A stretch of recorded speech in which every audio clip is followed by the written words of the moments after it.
Afternoon and welcome to the news. I am Doreen Kalokoh. Coming up in this edition of News are Chief Electoral Commissioner presents 2015-2019 strategic plan to President and his bike Roma. Vice President presents a specially designed plaque to President and his bike Roma given to him as a guest of honor at the Pan-African Summit in South Africa. Customers raised concern over unavailability of top-up credit for prepaid meters in the city for days now. All the stories, including business and sports, lined up in this edition of News are.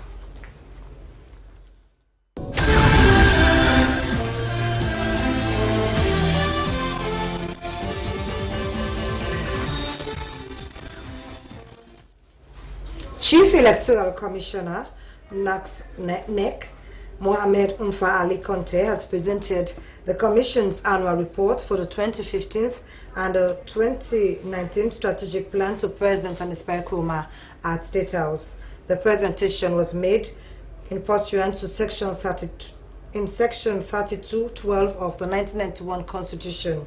Razia Bash Kamala sent us this report. The annual report and strategic plan, the National Electoral Commissioner pointed out that 2015 started with a new electoral cycle and that they drafted a strategic plan 2015 to 2019, which was validated by stakeholders. The National Chief Electoral Commissioner disclosed that highlights of the report are broadened into 7 chapters, bridging from the profile of the National Chief Electoral Commission to the conclusion and recommendations. National Chief Electoral Commissioner Mohamed Umfa Ali Kante maintained that the major issues of the report, as he has earlier indicated, are that the Commission produced an annual strategic plan 2015 to 2019 and that they also came up with a position paper on the implications of the postponement of the National Population and Housing Census. He added that they also prepared a discussion paper highlighting the challenges to the electoral process, a proposal to postpone local government elections, and they also brought out the collaboration between NEC and other key ministries, departments and agencies. These, the National Chief Electoral Commissioner said, include statistics Sierra Leone, boundary delimitation, the National Registration Secretariat, the Ministry of Internal Affairs, the Civil Registration Authority, the Law Reform Commission, and the Attorney General and Minister of Justice Office.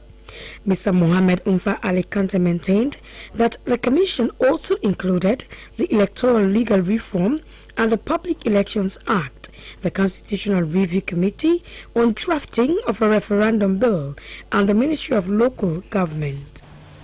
For the 5-year period 2015-2019. But it's based on scenario 1, which we discussed here sometime. That's combining all the elections, presidential, parliamentary, and local council elections. But what's important with this plan, is that the features, it includes an electoral calendar for the conduct of the elections in early 2018. Then it also links the plan to the government's agenda for prosperity. Receiving the 2015 annual report, President Nkrumah thanked the team for the presentation and also that of their strategic plan for 2015 to 2019. He expressed delight that in the report they have highlighted the major activities for the year under review and that they have noted with appreciation that the Commission's activities are not only being limited to the country, but also that they have participated externally in the sub-region. The President pointed out that as President, he has focused his attention in trying to ensure that the country has a professional corps of personnel in NEC. He reiterated that it is the reason why in all of the Commission's appointments before this time, they have as a government looked within the institution to build the capacity and also elevate the people within the institution so that they could motivate employees within and also give them scope to enhance their professionalism. And ensure that the National Registration Office will also quickly engage with you so that the deadlines are met in terms of completing the registration process, so that people could be adequately identified at elections, and also we will use it as an opportunity to update the electoral registers.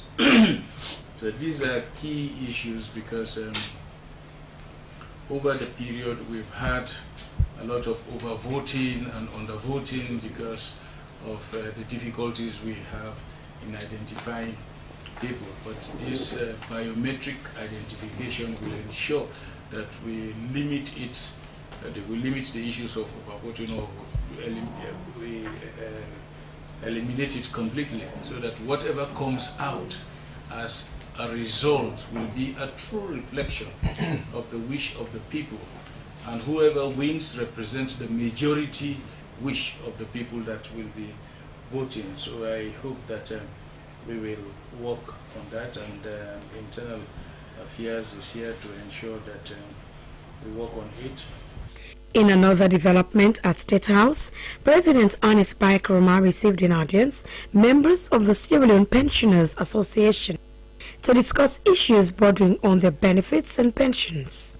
Presenting the team of pensioners, the acting president, Sierra Leone Labour Congress, Brother Jennings Wright, commended President Koroma for keeping to his word of ensuring that he meets with the pensioners as promised during the official May Day celebration and launching of the employment policy. Briefing the president about the issues and challenges of pensioners, Brother Jennings Wright informed President Koroma that during the restructuring of the civil service during the NPRC period, a lot of pensioners were retired prematurely. He maintained that there was also the Structural Adjustment Program of the IMF to make sure that Sierra Leone eat what they grow. Responding, President Koroma welcomed the members of the Association of Pensioners and revealed that in their letter they raised 3 issues, including low pensions, the homelessness of pensioners, the lack of medical facilities, which he described as big. President Koroma made it clear that he would not want to make any commitments at this stage, but as a government, they believe that anybody that has served in any capacity in Sierra Leone has provided a service for the building of the nation. In that regard, the president noted that he has the fervent belief that such a service must be appreciated, and that as a population that is now succeeding, they must show an amount of appreciation. The Vice President, Victor Bokarifo, has presented a specially designed plaque to President Ernest Bai Koroma, given to him as a guest of honor at the Pan-African Summit in South Africa at State House. We'll now bring you highlight of that presentation. I'm here to present the plaque that was specially designed for you as guest speaker to the second session of the Pan-African Parliament. They hold you in very high esteem, and on this plaque is inscribed, presented to His Excellency Ernest Bai Koroma, President of the Republic of Sierra Leone, by Honorable Roger Kondo Dang, President of the Pan-African Parliament. Please, sir, it was amidst applause as I gave out your thoughts to them. More especially when you did say the Ebola visited us. And during the time of Ebola, some of our African compatriots withdrew flights coming to Sierra Leone. But you said you hold no grudge. They clapped and clapped and clapped. So you hold no grudge. You said further that you learned lessons, good as well as bad, and you can build upon those lessons learned. He further said, Mr. President, Excellencies, you said, I quote, the new bureau is there to all Sierra Leoneans because this is the first time a Sierra Leonean is elected to the Bureau of PAP and in no mean capacity. You went on to say, as a government, that is your government, we wholeheartedly supported the candidacy of Honorable Dr. Bernadette Lahai, notwithstanding the fact that she does not only belong to the opposition party, but also the minority leader in our parliament. You went on to say we should practice cross-party politics to do what adds value to us as a country and as a continent. And this plaque is yours and you deserve it from the Pan-African Parliament. Thank you. All important occasion that the African Parliament have specifically slated for me and Sierra Leone. And I believe it was slated for Sierra Leone because of the exemplary role we have played in the politics of Africa, especially when it relates to religion and political inclusion. We are now rated as #1 in terms of religious tolerance, and I have told the political parties in this country in my inaugural meeting with them in my second term that my hope and prayer is for us to attain the status of politically tolerant democracy as we have attained in the religious field. That was why I initiated meetings with political parties, and that is why we have had now political parties participating in issues of national concern. And it has been demonstrated in all of the national issues we have had, including the fight against Ebola. I believe that if we are growing the process in this country, we must tell the story out there that it's a wonderful experience and it is an experience worth emulating. That is why I believe an appropriate forum is the Pan-African Parliament, wherein we have exhibited not only what we do, and it is not just about talking and talking. We have demonstrated that in the African Parliament by supporting the minority leader. And the support was very open, the support was a wholesome support by the government. And we are happy that she is there representing us and also being a shining example of what multi-party inclusiveness can do. There has been an unavailability of top-up credit for Apache prepaid meters in the city for days now, and this has caused some inconveniences for customers using the meters. David Agaba has been assessing the situation. Customer Haja Fatmata Bintaba told SLBC that her business has been badly affected as she has no electricity to power her fridge. She says for days now, her children have been queuing at EDSA's office but are yet to purchase any. SLBC spoke to the information officer, Sir Nepo, who told SLBC that it is true that there is a problem with the Apato prepaid meter system, but they have contacted their partners in Poland who are responsible for the programming and networking of the prepaid meters. He, however, apologized to the public for the inconveniences the unavailability has caused and promised that the situation will be put under control soonest. We started having problems with one of our rechargeable meters, which is called Apato. Apato is a system, it uses a system of free charge that is based in Poland and that is being connected from Sierra Leone to Poland. And as a result of a drop down in the system, they have a problem with the system that is from Poland. It has also affected our operations with regards to the Apato meter in Freetown.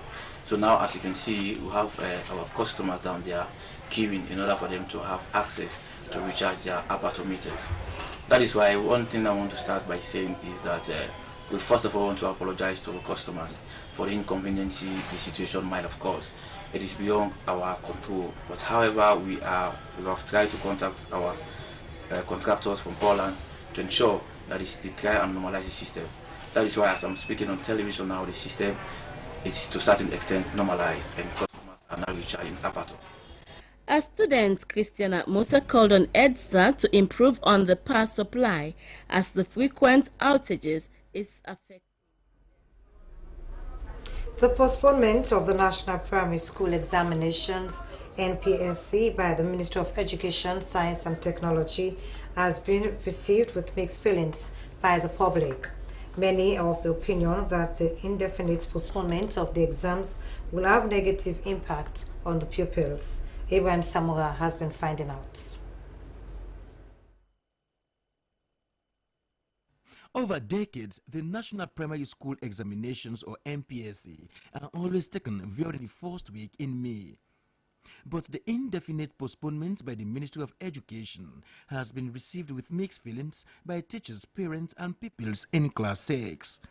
The SLBC met teachers during revision sessions with the pupils to prepare them for the examinations, which is expected to have taken place this week. Pupils have already taken their final mock examinations as part of the assessment for the exams. The teachers had this to say. Well, the day we had the news, the next day I came to school, and there are some children were excited while others were not. And there was that mixed feeling. Some children said they have already prepared their mind. So it's like they have already built up the confidence to tackle the exam. So it was a shock to them when they had the news. While others said being that they have been out of school for a year and the time frame for the examination was short, they were happy. Under normal circumstances, the academic year starts at what? September, October, November, December, January, February, March, April. The kids had an opportunity of what? 8 months tutorial. 8 months. We prepare them within a period of 8 months before they attend to the public exams. So if half of that time, which is 4 months, is scheduled for this NPSC that will have taken place come this next Saturday, which has already been postponed, I welcome the idea because I want to be what? I want to be a little bit what? Fair with my conscience. The teachers said that the postponement took them aback as it will have serious consequences on the pupils whom they say have prepared. Examination preparation is not about adjusting yourself to meet the criteria. You have to adjust yourself because these are not, as the president normally says, in extraordinary times, you need extraordinary measures to be put in place. And I think we had already done a lot. We have covered a lot of topics. I don't think there's any topic we don't touch. We have already done such. So the children, it's just like if you are applying for a visa, and somebody had already told you you are going to have it on this coming week, Saturday, and all of a sudden it is postponed. How would you feel when you already have America in your head? The teachers told SLBC that this is the first time in 25 years of teaching experience that the Ministry of Education has postponed the NPSC. S. Than Nicol is the deputy head teacher of the St. Anthony's Primary School, Brookfields. The indefinite announcement is not too good for us because the children too have been preparing this exam from May 7. But since this exam came, when we announced it, to them in the devotion, we were all sad. And this time indefinite, we don't really know when. I'm worried about this time. Since the rains are coming, they are approaching now. We are expecting them to see the exam before the rainy season. Here at the E.B. Williams Municipal School, Jomo Kenyatta Road, SLBC met parents and pupils, fervently offering special prayers for the pupils for the examination expected that the exam would have taken place this weekend. The principal of the E.B. Williams Municipal Primary School is Pastor Anthony Moriba. He described the rescheduling of the MPSC examination as unfortunate and expressed concern as the underlying repercussions. This parent told SLBC that government has put them in suspense and called on them not to delay the conduct of the examination as Ebola has already affected their children. Right now, the kids don't go back to worst. Because right now, the play don't boku, they full more and more. So to me, I don't feel fine. We are with the big papa government. Make them do better, to make them plan for them to care, make them land. They want to Ebola me that affect because they sit down for long. It's it when they don't get Ebola don't can put say. But 1 year, it's now they say for can seats. They make people could about say this seat. So the MPSC then they don't get zeal. Because actually they don't get zeal for the exam. So the exam don't can go PN. When they come on so they go with Paris. They say, hey, we don't get zeal for this exam. Guys, I don't push them back. Don't wait till more small, that's not it. And so we don't get the tea bag. You know, very, very good down in salon. We dey pray and beg the government for helping for those that come up back. Because like we so we don't go school. We able plan with picking and then our future. If they land book land and then get for assistance. But when this book land, enjoy the go there, how do they drive and go there, so we go there. So I just thought about the announcement now they say announcements, when they say you're picking them for seat, they're not for seat first. That push where they push and the only time when they get small happiness because some picking and they not they get nothing but experience because this people have not put picking and there. So from that time the teachers then were able to make her up for the small to that time. But the only thing we stress me and torment me, now when time no dey pana, anything we not get time, not a good thing for the country. SLBC News, Freetown. Transco and the Ministry of Energy are on an ongoing commercial framework meeting with relevant stakeholders to discuss, validate and adopt the draft agreement for the power purchase agreement and the transmission service agreement. The deadline for the signing of the agreement of the $400 million electricity transmission project is on the 17th May 2016. Daphne Kemamakwoli filed in this report. The meeting with the delegation from Transco, the Ministry of Energy and other relevant stakeholders was to discuss, validate and adopt the draft agreements for the purchase power agreement and the transmission service agreement. According to the head of delegation and general manager of Transco, Mohammed Sharif, the completion of these agreements is a major condition preceding the disbursement of funds by the donors, the African Development Bank, the World Bank and the German Bank. The power purchase agreement and the transmission service agreement, they are disbursement conditions. Disbursement conditions for the EPC contracts. EPC contracts are those contracts that actually the transmission line, the substation and so forth. If you will recall, some part of last week or the week before last, contractors were in town on sightseeing, just to understand some challenges and so forth. Director of Finance and Administration Jigbaila said the project will help establish a dynamic electric power market in the West African sub-region and secure power for participating countries which have a competitive advantage in importing power rather than producing it at high cost using their national systems. For you to ensure that there will be trade on the line, you need to have this agreement to say, yes, I am committed. Cote d'Ivoire Energy is saying now, that is what the agreement will do, that he is translating commitments to legal obligations. That's why it's an agreement, and that's why we're taking our time to go through it. So it's not only a commitment, it's not only talk. They have now saying, once I sign, I have a legal obligation to supply power to Sierra Leone, to Guinea, and to Liberia. And so once they are prepared to cell power, Transco line becomes essential, becomes necessary, because the only vehicle that will transport the power from Ivory Coast to Sierra Leone will be our line. The signing of the purchase power agreement and the transmission service agreement is on the 17th of May this year in Abidjan.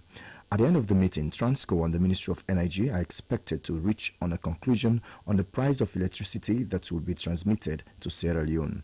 24 million inhabitants around the transmission line will benefit from reliable electricity at competitive cost.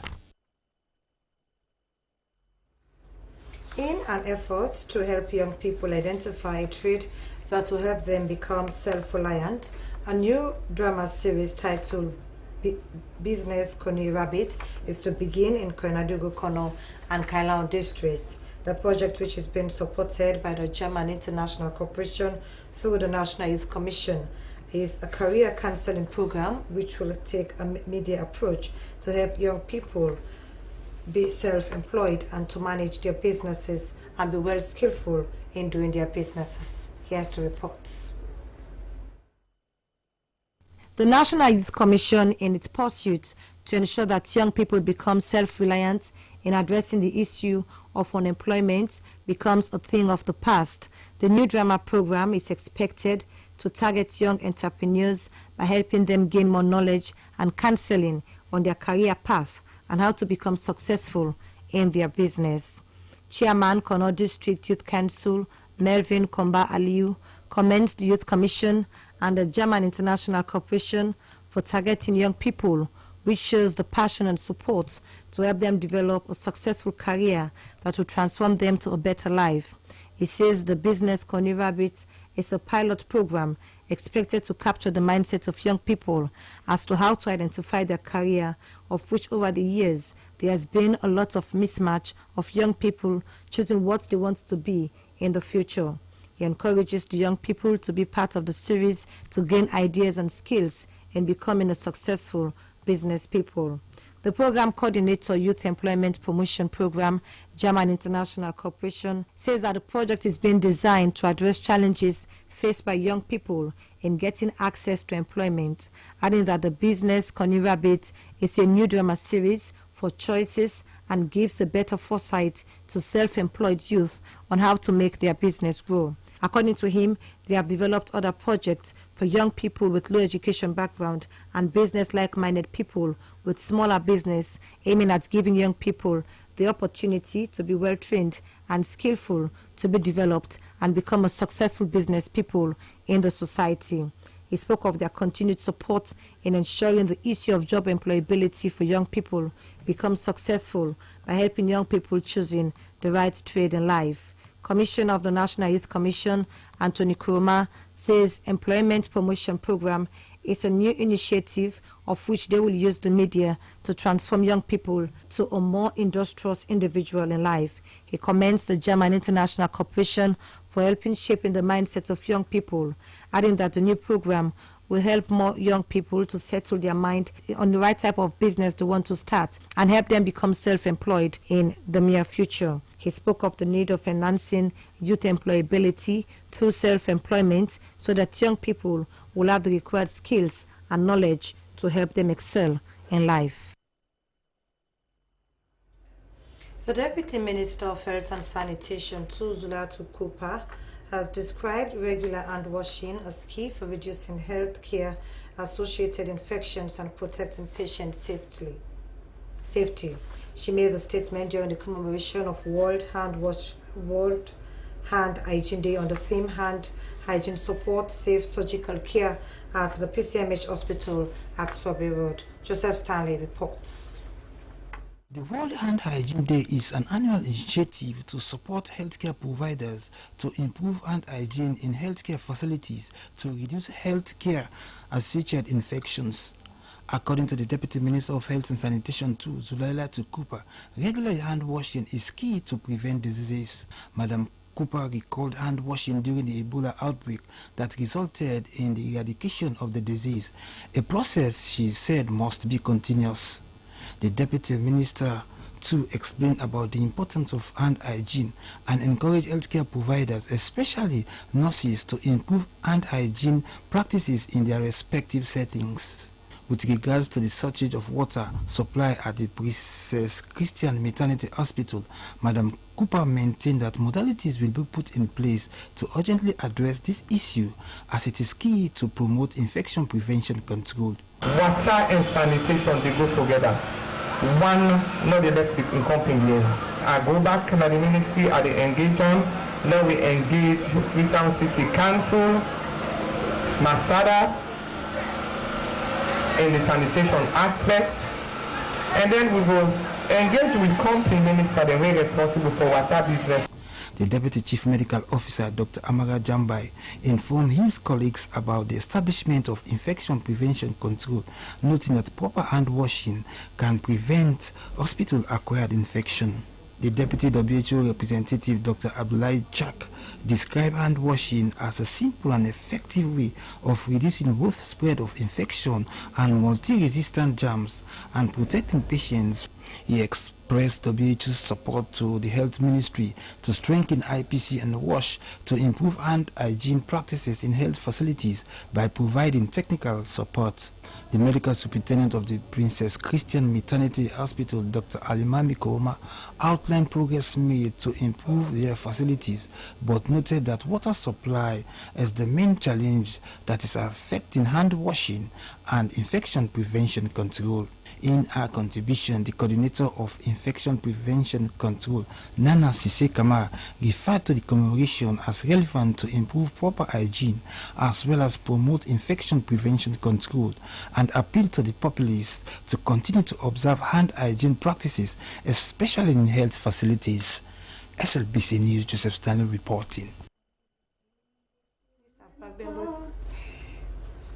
The Chief Executive Officer of Sierra Thai, John Bono Sisi, has called on the people of Bo to support President Nkrumah developmental programs as means of improving the country's socio-economy. Mr. John Bono Sisi made the statement during a visit to security officers, the mayor, and the All People's Congress Party office, where he encourages them to be steadfast and continue to provide security for the people of this country. Here's the reports.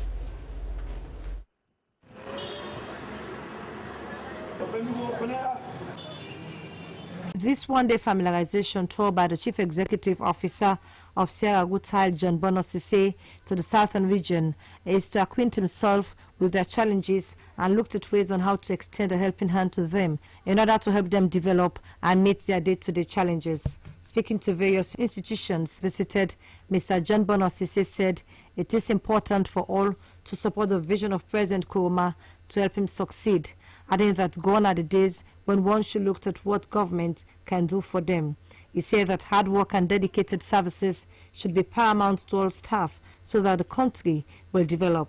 Mr. Bono Sisi commended members of the security forces, especially the military, for the law and order they maintained in helping to bring the Ebola virus to an end. He said that it is high time that all work judiciously to push the country forward and stop blaming each other for better development growth of the country. He encourages young people to take advantage of opportunity available to them, adding that gone are the days when they are left behind development. He promised to continue to support deprived institutions as philanthropist work is part of his life. Various speakers commended him for such a visit, adding that they are committed towards the country's socio-economic development. The acute water shortage in the western areas being a concern to many. Recent times have seen kids with jerry cans late hours, which many people have attributed to the increase in teenage pregnancy. Honorable Swallow Nkrumah is the chairman, Parliamentary Oversight Committee on Water Resources. Princess Gibson asked him whether the present water crisis is a concern to his committee. Water crisis in Freetown is a perennial problem year in, year out, over the couple of decades, I can say. I think it's a problem we as a nation need to sit and really honestly come out with solutions and really honestly come out with strategies as how we can fix it. So to me, it's a big problem, and our people are suffering. If you go around the street of Freetown around about 4 o'clock in the morning, 4 a.m. in the morning, you can see kids, schoolgoing children going inside of water.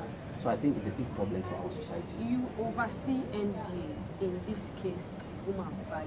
What are some of the reasons put forward that is responsible for this present situation? Well, we've been engaging MDs, we've been engaging Goma Valley together with the ministry. Thank God the president in his wisdom created the Ministry of Water Resources a couple of years ago, I think in 2013. Now we have the ministry and we have the MD, which is Goma Valley Water Company. We've been engaging them, but I think it's not a matter of just dwelling around the problem. To me, I am not a person that dwells around problems. I'm a very solution-oriented person. What we are doing now is the problem keeps coming, and the same story, the same old story. Oh, we have an old system, we don't have resources to operate. So by now, the tariff is low. Have been learned. The tariff is low. We don't have, I think we have the lessons learned. But the thing is, we need action. The action. I prefer the action. It's not about what. In what direction? Action. We need or government. from what direction? We need government to put resources, financial resources. We need donor communities to put financial resources. We need people. We need international communities. People, UNICEF, we need ADB, we need Islamic Development Banks, we need even the World Bank that are spending the resources on the roads. That they should come, they should come and put huge resources. The Freetown water supply system require huge resources. We are talking about millions of dollars to fix that system. To fix this system here in Freetown. It's the Freetown's water supply management system. It's a whole system. We are talking about the dam, we are talking about reservoir, we are talking about running the pipes, we are talking about servicing, we are talking about tariff, we are talking about how to manage even the system we are going to build. It's a whole thing we are talking about here. So to me, it's not just about Goma, it's not just about the Ministry of Water Resources, it's about taking our government. You know, we are calling on the president. Last year, you can vividly remember, I made a series of calls on the president. I made a series of calls on the Minister of Finance that we need more resources. We need. That was Honorable Swahilo Kuruma, Chairman Parliamentary Oversight Committee on Water Resources, and in that interview with Princess Gibson. Coming up next, a sport update with Frances Bernard.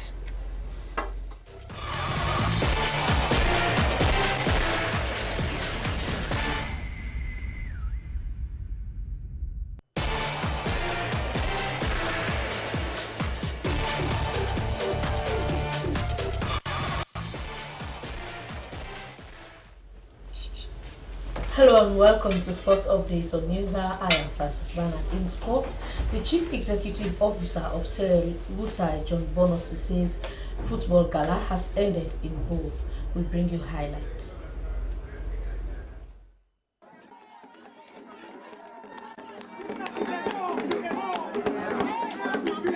Excuse.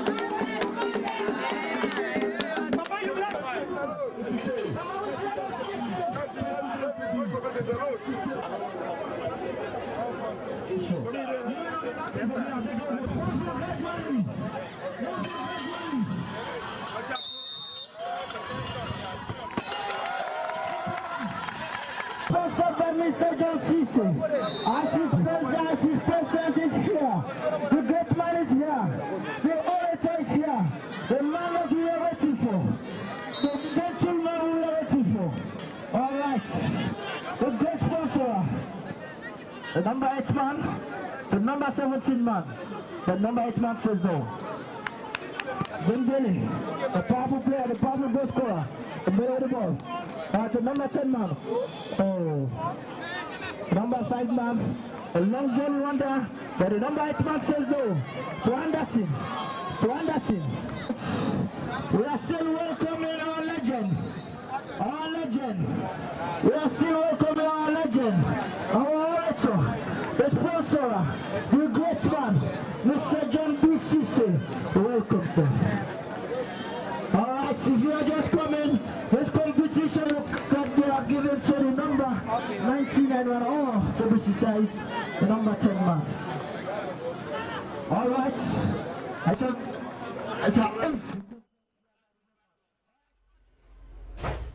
Well, we now move to another story that has to do with the Central One Football Association Gala after several games played during the group stage of the competition at the Central One Football Association. Yesterday marked the second day of the knockout stage of the competition, where Belgium community defeated Allentown by 3-1 at the Parade Field. Well, the competition between Allentown and that of Belgium was a very tense one, as the match will take Belgium to another stage of the competition. Well, the competition will continue today at the Parade Field.